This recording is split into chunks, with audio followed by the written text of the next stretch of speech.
ഇപ്പം നബിദിനാവാണ്. ഞാൻ നബിദിനം ആഘോഷിക്കുന്ന ഒരാളാണ്.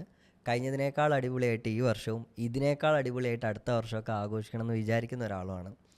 ഇസ്ലാമിൻ്റെ ഒരു വലിയ ആഘോഷം തന്നെയാണ് സത്യം പറഞ്ഞാൽ നബിദിനം അല്ലെങ്കിൽ മീലാദ് എന്നൊക്കെ പറയണത്. അപ്പോൾ കേരളത്തിലൊക്കെ നോക്കുകയാണെന്നുണ്ടെങ്കിൽ പെരുന്നാളിനേക്കാൾ അടിപൊളിയായിട്ട് നബിദിനം ആഘോഷിക്കണത് നമുക്ക് കാണാൻ പറ്റും. ഇസ്ലാമിൻ്റെ ഒരു ഗംഭീരമായിട്ടുള്ള ആശയമാണ് അല്ലെങ്കിൽ ഒരു ഗംഭീരമായിട്ടുള്ള വാല്യൂ ആണ് സാഹോദര്യം എന്ന് പറയുന്നത്.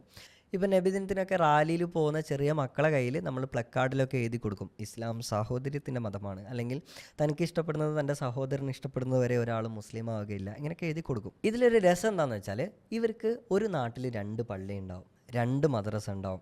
തലേന്ന് വരെ പരസ്പരം സംസാരിച്ചുകൊണ്ടിരുന്ന, കല്യാണം വിളിച്ചിരുന്ന, കച്ചവടം ചെയ്തിരുന്ന ആൾക്കാർ നബിദിന റാലിയുടെ സമയമാകുമ്പം 2 വിഭാഗമായിട്ട് മാറും. എന്നിട്ട് പരസ്പരം ഫ്ലെക്സ് കീറൽ, കൊടി കീറൽ, ഇങ്ങനെ തുടങ്ങിയിട്ട് ഒരുപാട് പ്രശ്നങ്ങളുണ്ടാവും.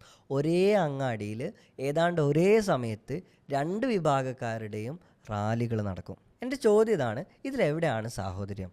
ഇസ്ലാമിൻ്റെ ഏറ്റവും വലിയ ഒരു ആഘോഷ പരിപാടിയിൽ ഇസ്ലാമിൻ്റെ ഏറ്റവും ഗംഭീരമായിട്ടുള്ള ഒരു വാല്യൂവിനെ ഇത്ര വൃത്തികെട്ട രൂപത്തിൽ തരം താഴ്ത്തുന്നത് ആരാണ്? ഇവരുടെ ഉദ്ദേശം എന്താണ്?